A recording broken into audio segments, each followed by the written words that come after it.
어머니가 돌아가신 날 저는 유품 정리를 하다가 낡은 서랍장 깊숙한 곳에서 편지 한 묶음을 발견했어요. 누렇게 바랜 봉투들이 고무줄로 묶여 있었는데 그 위에 어머니 필체로 이렇게 적혀 있더라고요.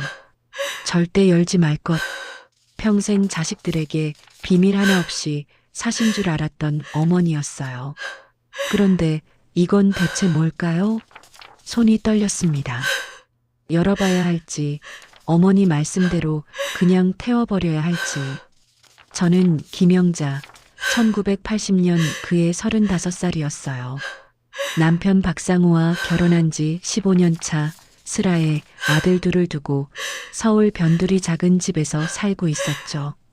시어머니 제삿날이라 고향 충청도 시골집에 내려왔다가 친정어머니 보고 소식을 들은 거예요. 급하게 친정으로 달려갔더니 어머니는 이미 싸늘하게 식어 계셨어요. 장례를 치르고 사흘째 되던 날이었습니다.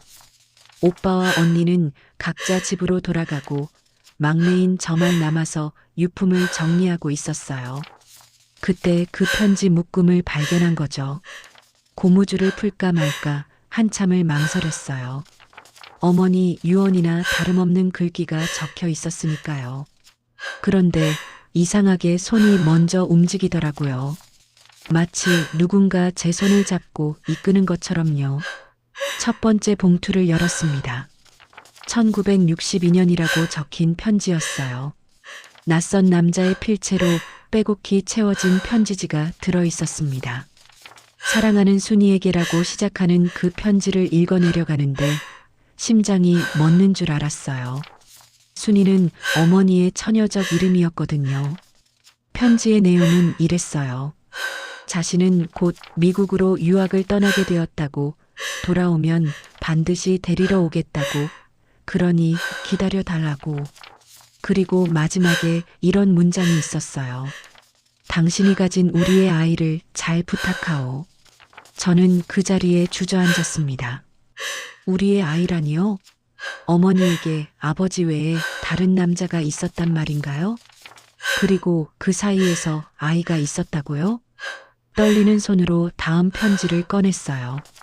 1963년, 1964년 해마다 한 통씩 편지가 있었습니다. 모두 같은 사람이 보낸 것이었어요. 미국에서 공부하고 있다는 내용, 곧 돌아가겠다는 약속, 그리고 아이는 잘 있느냐는 물음. 하지만 1965년 편지를 끝으로 더 이상 편지는 없었어요. 저는 밤새 그 편지들을 읽고 또 읽었습니다. 편지를 보낸 사람의 이름은 이정우. 어머니보다 3살 위인 남자였어요. 둘은 같은 마을에서 자란 소꿉친구였고 서로 사랑하는 사이가 되었던 모양이에요. 그런데 이정우의 집안에서 반대가 심했대요. 가난한 농사꾼의 딸을 며느리로 들릴 수 없다면서요. 결국 이정우는 집안의 압박에 미국 유학을 떠났고 어머니는 홀로 남겨졌어요. 그것도 뱃속에 아이를 품은 채로요. 그렇다면 그 아이는 어떻게 된 걸까요? 저희 3남매 중에 그 아이가 있는 걸까요? 아니면 어딘가에 우리가 모르는 형제자매가 있는 걸까요? 머릿속이 하얘졌어요. 어머니가 평생 간직한 비밀의 무게가 갑자기 제 어깨 위로 쏟아지는 것 같았습니다. 며칠 후 저는 서울로 돌아왔어요. 남편에게는 아무 말도 하지 않았습니다. 어떻게 말해야 할지 몰랐거든요. 여보, 우리 어머니가 아버지 외에 다른 남자 사이에서 아이를 낳은 것 같아요. 이런 말을 어떻게 입 밖에 꺼내겠어요? 하지만 비밀은 저를 가만두지 않았어요. 밤마다 잠을 이루지 못했습니다. 그 아이가 누구인지, 지금 어디서 무엇을 하고 있는지, 혹시 나일 수도 있는 건지, 온갖 생각이 머릿속을 맴돌았어요. 결국 저는 혼자서 조사를 시작했습니다. 먼저 이정우라는 사람을 찾아보기로 했어요. 1965년 이후로 편지가 끊긴 이유가 궁금했거든요. 미국에서 무슨 일이 있었던 걸까요? 아니면 어머니가 답장을 하지 않아서 포기한 걸까요? 동사무소에 가서 오래된 주민등록 기록을 뒤졌어요. 이정우라는 이름을 가진 사람이 우리 동네에 살았던 기록이 있었습니다. 하지만 1961년에 미국으로 출국한 후 귀국 기록은 없더라고요. 혹시 미국에서 죽은 건 아닐까? 그런 생각이 들었어요. 그러던 어느 날이었습니다. 장을 보러 시장에 갔다가 우연히 친정 동네 아주머니를 만났어요. 어머니 장례식 때 뵈었던 분이었죠. 아이고, 영자야. 너 어머니 돌아가시고 많이 힘들지? 네, 아주머니. 그래도 버티고 있어요. 아주머니와 이런저런 이야기를 나누다가 저도 모르게 물어보고 말았어요. 아주머니, 혹시 이정우라는 사람 아세요? 우리 동네에 살았던 사람인데요. 아주머니 얼굴이 순간 굳어지더라고요. 그러더니 주변을 두리번거리며 목소리를 낮추셨어요. 너 그걸 어떻게 알아? 누가 얘기해줬어? 아니요. 그냥 어머니 유품 정리하다가 그 이름을 봤어요. 아주머니가 한숨을 푹 쉬셨어요. 영자야, 그건 너 어머니가 평생 묻어두고 싶어 했던 이야기야. 내가 말해도 되는지 모르겠다. 아주머니, 제발이요. 저 알아야 해요. 어머니가 돌아가셨으니까 이제 아무도 알려줄 사람이 없잖아요. 아주머니가 한참을 망설이시다가 입을 여셨어요. 이정우 말이야, 그 사람 미국 가서 교통사고로 죽었어. 1965년에. 아, 그래서 편지가 끊긴 거였구나. 근데 그게 다가 아니야. 아주머니 목소리가 더 낮아졌어요. 너 어머니가 이정우 아이를 낳았어. 딸이었어. 역시 그랬구나. 저는 숨을 죽이고 다음 말을 기다렸어요. 근데 그 아이를 키울 수가 없었어. 미혼모가 아이를 키우던 시절이 아니었잖아. 너 외할머니가 난리를 쳤지. 결국 그 아이는 다른 집에 입양됐어. 입양이라고요? 그렇다면 저희 삼남매와는 다른 사람이란 말이네요. 어딘가에 저희가 모르는 언니 혹은 누나가 있다는 거잖아요. 그 아이가 어디로 갔는지 아세요? 아주머니가 고개를 저으셨어요. 그건 나도 몰라. 너 어머니도 평생 그 아이 찾으려고 애썼는데 못 찾았어. 그게 너 어머니 평생의 한이었지. 집으로 돌아오는 길, 저는 버스 안에서 펑펑 울었어요. 어머니의 삶이 얼마나 힘들었을지 비로소 알 것 같았거든요. 사랑하는 사람을 잃고 그 사이에서 태어난 아이마저 남의 품에 보내야 했던 어머니. 그리고 평생 그 비밀을 가슴에 묻고 살아야 했던 어머니. 그날 밤 저는 남편에게 모든 걸 털어놓았어요. 여보, 나 할 말이 있어요. 남편이 신문을 내려놓고 저를 바라봤어요. 왜 그래? 무슨 일 있어? 저는 편지 묶음을 꺼내서 남편에게 보여줬어요. 남편이 편지를 읽는 동안 저는 아주머니에게 들은 이야기를 전해줬습니다. 그러니까 장모님한테 우리가 모르는 자식이 있다는 거야? 네. 언니예요. 아마 저보다 서너 살 위일 거예요. 남편이 한참 동안 아무 말이 없었어요. 그러더니 제 손을 꼭 잡았습니다. 찾아야지. 찾아서 만나봐야지. 어떻게요? 어디서부터 찾아야 할지도 모르는데. 방법이 있을 거야. 입양 기록이 어딘가에 남아있을 거 아니야? 남편의 말에 저는 희망을 가지게 되었어요. 그래요. 찾아봐야 해요. 어머니의 한을 풀어드려야 해요. 그로부터 몇 달이 흘렀어요. 저는 닥치는 대로 입양 기관을 찾아다녔습니다. 하지만 1962년이면 거의 20년 전 일이잖아요. 기록이 남아있는 곳이 거의 없었어요. 있다 해도 개인정보라며 알려주지 않았고요. 지쳐가던 어느 날이었습니다. 우연히 친정 오빠에게서 전화가 왔어요. 영자야, 너 요즘 뭐하고 다녀? 친정 동네 사람들이 내가 이것저것 캐묻고 다닌다고 하더라. 오빠도 알게 된 거예요. 저는 더 이상 숨길 수 없다고 생각했어요. 오빠, 우리 언니가 있어요. 뭐, 무슨 소리야? 저는 오빠에게도 모든 걸 털어놓았어요. 전화기 너머로 오빠가 숨을 들이쉬는 소리가 들렸습니다. 어머니가 그런 일이 있었어? 네. 편지가 있어요. 오빠도 읽어봐요. 알았어. 내가 서울 올라갈 테니까 기다려. 오빠가 서울에 온 날, 저희 삼남매가 모두 모였어요. 언니도 오고요. 저는 편지를 보여주며 그동안 알아낸 것들을 이야기했습니다. 언니가 눈물을 흘리며 말했어요. 어머니가 얼마나 힘드셨을까. 평생 혼자 그걸 묻고 사셨네. 언니, 우리 찾아보자. 그 언니를 찾아서 만나보자. 오빠가 고개를 끄덕였어요. 그래. 어머니 한이니까. 우리가 풀어드려야지. 그렇게 또 몇 달이 흘렀습니다. 1981년 봄이 되었어요. 어느 날 남편이 퇴근하면서 흥분한 목소리로 말했어요. 여보, 나 오늘 이상한 사람 만났어. 이상한 사람이요?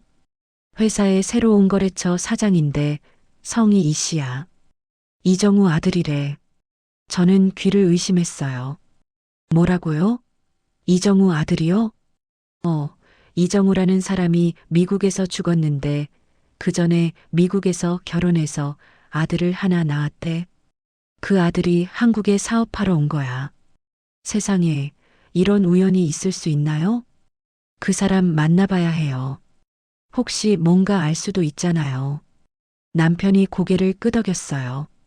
나도 그 생각했어. 내일 저녁에 같이 식사하기로 했어.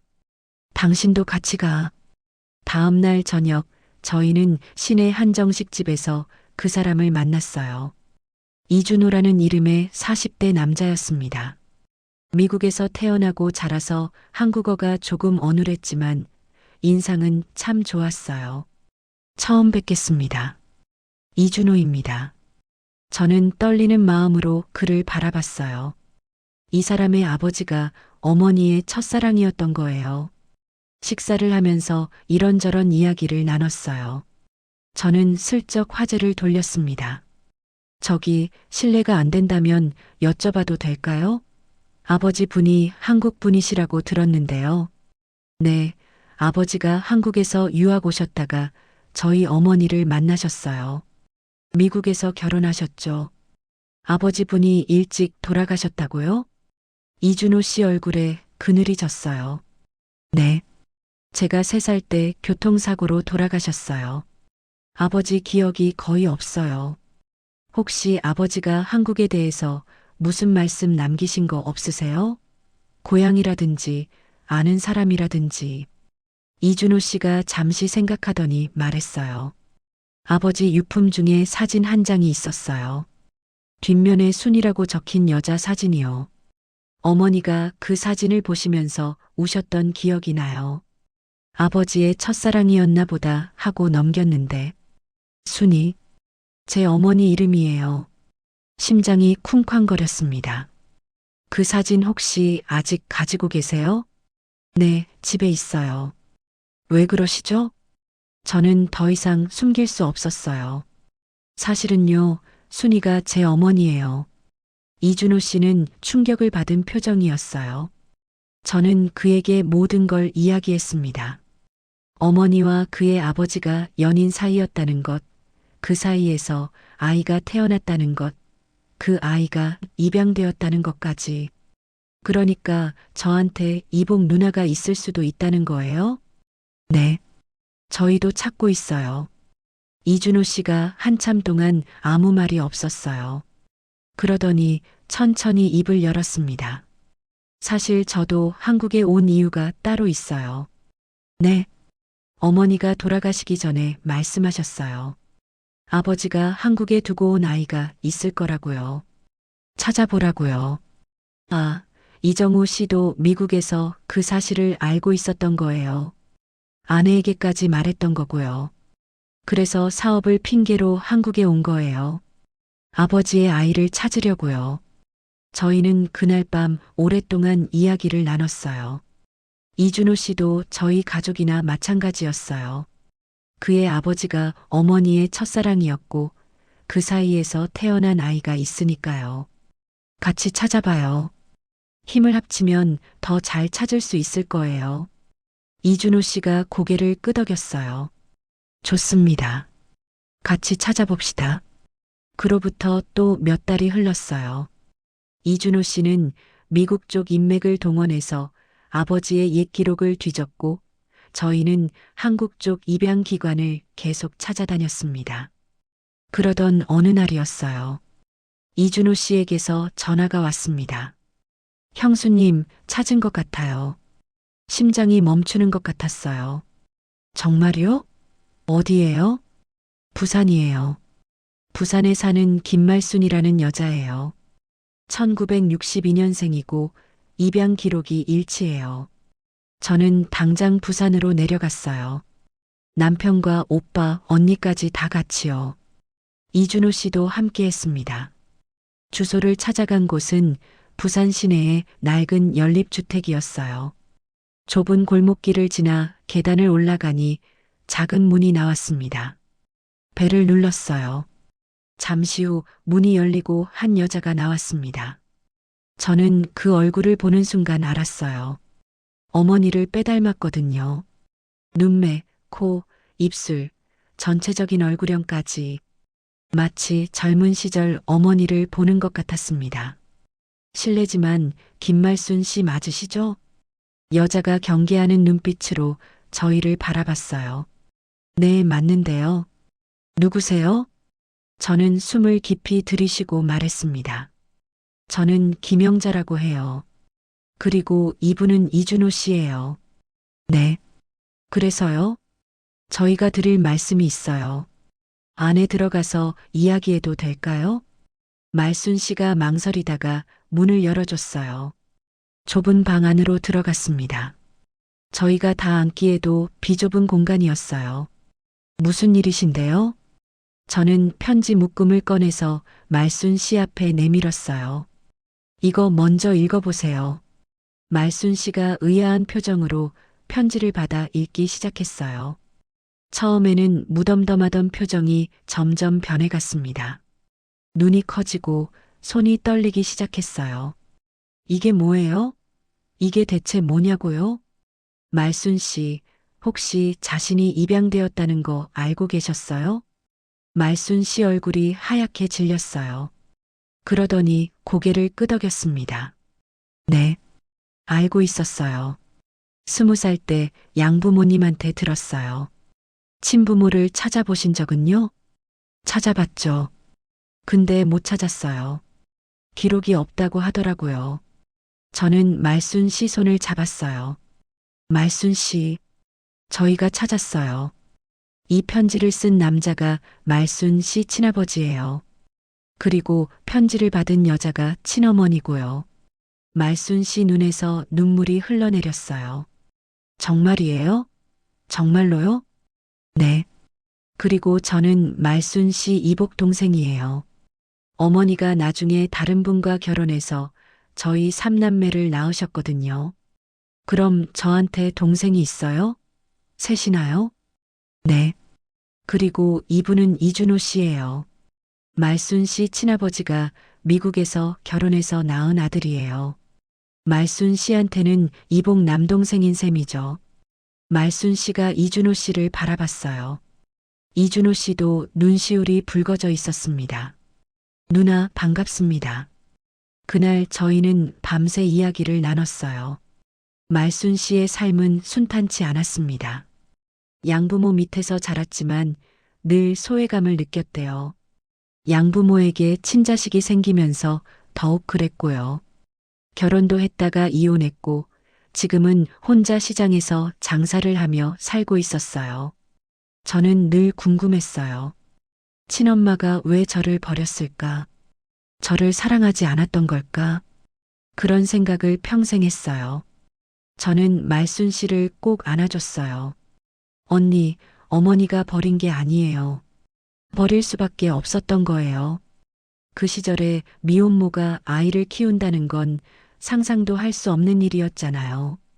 어머니도 평생 언니를 찾으려고 하셨대요. 못 찾아서 그게 한이 되셨고요. 말순 씨가 제품에서 엉엉 울었어요. 정말이에요? 엄마가 저를 찾으셨어요?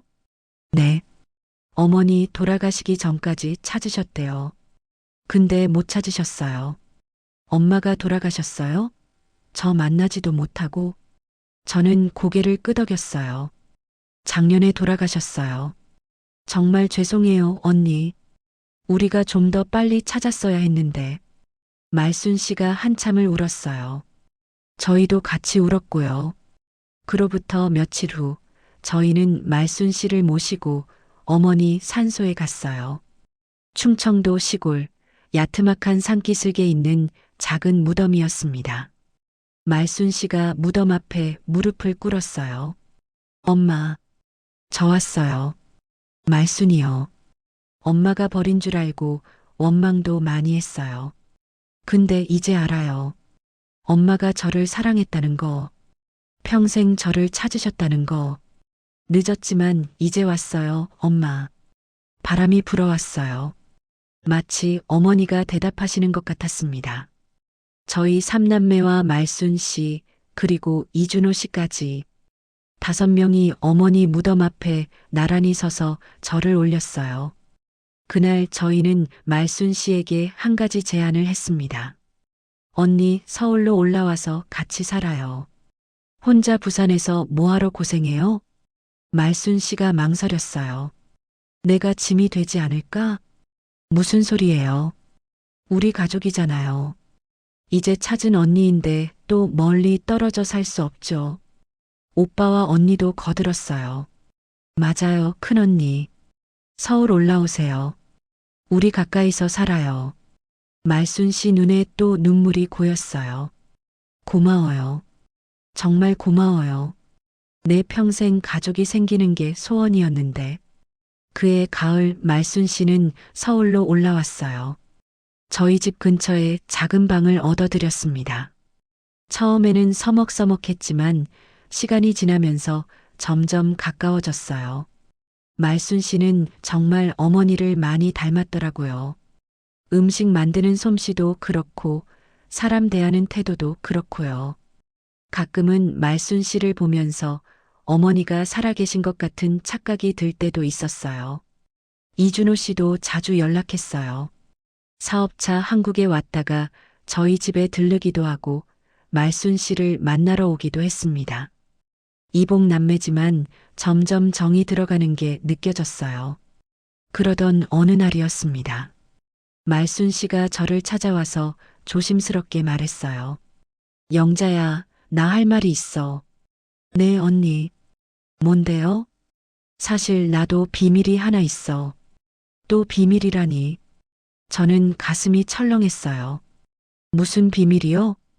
말순 씨가 한숨을 쉬었어요. 나도 아이를 하나 낳았어. 결혼하기 전에. 저는 눈이 휘둥그레졌어요. 네. 언니도요? 응. 22살 때였어. 남자친구 아이를 임신했는데 그 남자가 도망가 버렸어. 나도 엄마처럼 혼자서 아이를 키울 수가 없었어. 그래서 입양 보냈어. 아, 역사가 반복된 거예요. 어머니도 말순 씨도 똑같은 아픔을 겪은 거예요. 그 아이 찾아보셨어요? 말순 씨가 고개를 저었어요. 못 찾았어. 기록이 남아있지 않더라고. 어디로 갔는지도 몰라. 저는 말순 씨 손을 꼭 잡았어요. 언니, 우리가 찾아드릴게요. 우리가 언니를 찾은 것처럼 언니 아이도 찾을 수 있을 거예요. 말순 씨 눈에서 눈물이 흘러내렸어요. 정말, 정말 찾을 수 있을까? 네. 포기하지 말아요. 우리가 다 같이 찾아봐요. 그로부터 또 몇 달이 흘렀어요. 1982년이 되었습니다. 저희는 또다시 입양기관을 찾아다니기 시작했어요. 이번에는 말순 씨의 아이를 찾기 위해서였죠. 말순 씨가 아이를 입양 보낸 건 1972년이니까 10년 전 일이었어요. 그래도 어머니 때보다는 기록이 남아있을 가능성이 높았습니다. 그리고 놀랍게도 이번에는 꽤 빨리 찾았어요. 입양기관에서 연락이 왔습니다. 김말순 씨의 아이로 추정되는 기록을 찾았습니다. 현재 서울에 살고 있는 박지영이라는 여자예요. 박지영, 서울에 산다고요? 저희는 곧바로 그 주소를 찾아갔어요. 강남의 아파트 단지였습니다. 말순 씨는 떨리는 손으로 초인종을 눌렀어요. 문이 열리고 한 젊은 여자가 나왔어요. 20살 정도 되어 보였습니다. 누구세요? 말순 씨가 아무 말도 못하고 그 여자를 바라봤어요. 저도 그 얼굴을 보는 순간 알았습니다. 말순 씨 젊은 시절 사진과 너무나 닮았거든요. 저기 혹시 박지영 씨 맞으시죠? 네, 맞는데요. 저희가 드릴 말씀이 있어요. 안에서 이야기해도 될까요? 지영 씨는 의아한 표정으로 저희를 집 안으로 들였어요. 무슨 일이신데요? 말순 씨가 떨리는 목소리로 말했습니다. 지영 씨, 혹시 자신이 입양되었다는 거 알고 있어요? 지영 씨 표정이 굳어졌어요. 네, 알고 있어요. 그런데 그걸 어떻게 아세요? 말순 씨가 눈물을 흘리며 말했어요. 나야. 내가 너 낳은 엄마야. 지영 씨는 처음에 믿지 않았어요. 당연하죠. 갑자기 나타나서 자기가 친엄마라고 하는데 누가 바로 믿겠어요. 하지만 저희가 가져간 서류와 기록을 보여주자 점점 표정이 변해갔어요. 그리고 말순 씨 얼굴을 자세히 들여다보더니 갑자기 울음을 터뜨렸습니다. 엄마, 정말 엄마예요? 응, 나야. 미안해. 너 버린 거 정말 미안해. 엄마가 왜 미안해요? 저를 낳아주셔서 감사한 건데. 두 사람이 부둥켜 안고 울었어요. 저희도 같이 울었고요. 그날 저희는 또 밤새 이야기를 나눴어요. 지영 씨는 비교적 좋은 가정에 입양되어 자랐대요. 양부모님이 정말 사랑으로 키워주셨다고요. 그래서 친부모를 원망한 적은 없대요. 다만 늘 궁금하긴 했다고요. 친엄마가 어떤 사람일까? 왜 나를 입양 보냈을까? 엄마가 힘들어서 그랬던 거 이해해요. 원망 안 해요. 말순 씨가 또 울었어요. 고마워. 정말 고마워. 그렇게 저희 가족은 점점 커져갔어요. 원래 저희 삼남매에서 말순 씨가 더해지고 이준호 씨가 더해지고 이제 지영 씨까지 더해졌습니다. 모두 피가 섞인 가족이에요. 복잡하긴 하지만요. 명절이면 다 같이 모였어요. 15명이 넘는 대가족이 한자리에 모이면 정말 북적북적했습니다. 시끄럽고 정신없지만 그게 좋았어요. 어머니가 살아계셨다면 얼마나 기뻐하셨을까요? 어느 해 추석이었어요. 저희가 다 같이 어머니 산소에 갔습니다. 말순 씨와 지영 씨도 함께였어요. 말순 씨가 어머니 무덤 앞에서 말했어요. 엄마, 나 이제 외롭지 않아요. 동생들도 생겼고, 아들도 찾았고, 손녀도 생겼어요. 다 엄마 덕분이에요. 엄마가 편지를 남겨두셨으니까 동생들이 나를 찾을 수 있었던 거잖아요. 고마워요, 엄마. 바람이 불어왔어요. 나뭇잎들이 살랑살랑 흔들렸습니다. 저는 어머니가 웃고 계신 것 같았어요. 평생 품었던 한이 풀리셔서 이제야 편안하게 웃고 계신 것 같았어요. 세월이 흘러 1985년이 되었어요. 그해 봄 이준호 씨가 결혼을 했습니다. 신부는 한국 여자였어요. 서울에서 사업하면서 만난 사람이었죠. 결혼식에 저희 가족이 모두 참석했어요. 말순 씨는 이복 동생의 결혼을 누구보다 기뻐했습니다. 준호야, 행복해야 해. 아버지 목까지 행복하게 살아. 이준호 씨가 말순 씨 손을 잡았어요. 누나도 행복해야 해요. 이제 혼자 아니잖아요. 가족이 이렇게 많은데. 그렇죠. 저희는 이제 혼자가 아니에요. 어머니가 남긴 편지 한 묶음에서 시작된 이야기. 비밀과 슬픔으로 얼룩진 과거였지만 결국 그 모든 것이 저희를 하나로 묶어주었어요. 피는 물보다 진하다고 하잖아요. 정말 그런 것 같아요. 30년, 40년 떨어져 살았어도 만나는 순간 피가 끌리더라고요. 아, 이 사람이 내 가족이구나. 바로 알 수 있었어요. 어머니, 고마워요. 그 편지를 남겨주셔서 덕분에 저희가 이렇게 큰 가족이 되었어요. 이제 편히 쉬세요. 저희가 서로 아끼며 잘 살게요. 그리고 또 한 가지 이야기가 남아 있어요. 지영 씨가 결혼을 하게 됐거든요. 상대가 누구냐고요? 놀라지 마세요. 저희 집 둘째 아들 민수예요. 처음 지영 씨를 만났을 때 민수가 22살, 지영 씨가 20살이었어요. 둘이 사촌 관계도 아니고 피가 전혀 섞이지 않은 남남이었죠. 지영 씨는 말순 씨 딸이고 민수는 저와 남편 사이에서 태어난 아들이니까요. 처음에는 그냥 명절에 만나는 사이였어요. 그런데 점점 가까워지더니 어느 날 민수가 저한테 고백을 하더라고요. 엄마, 나 지영 누나 좋아해. 저는 깜짝 놀랐어요. 뭐, 지영이를? 응, 결혼하고 싶어. 처음에는 어리둥절했어요. 가족처럼 지내던 사이인데 결혼이라니. 하지만 생각해보니 둘은 피가 섞이지 않은 남남이었어요. 법적으로도 아무 문제가 없었고요.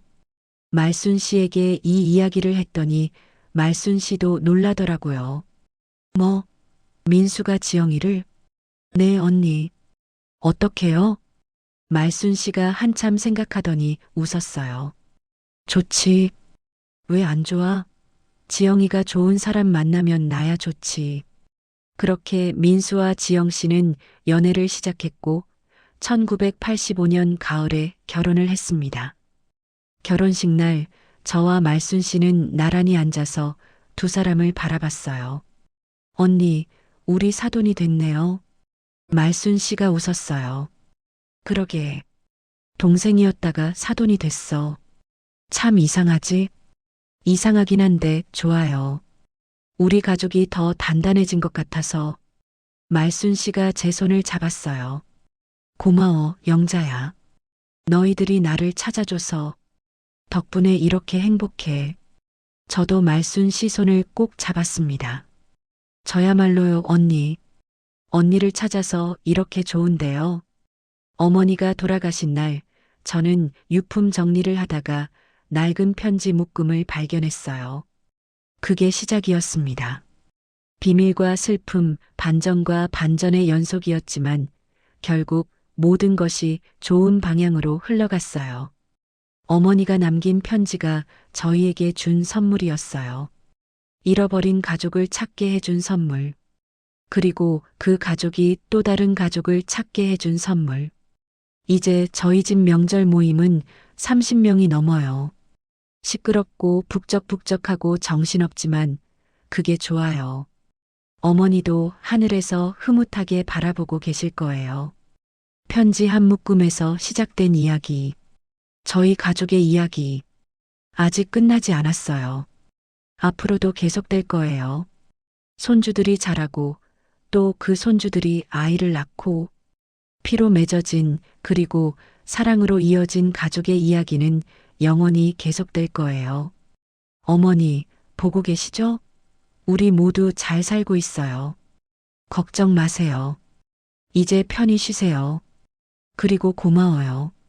그 편지를 남겨주셔서 평생 간직한 비밀이 결국 저희 모두를 하나로 묶어주었어요. 정말 고마워요, 어머니.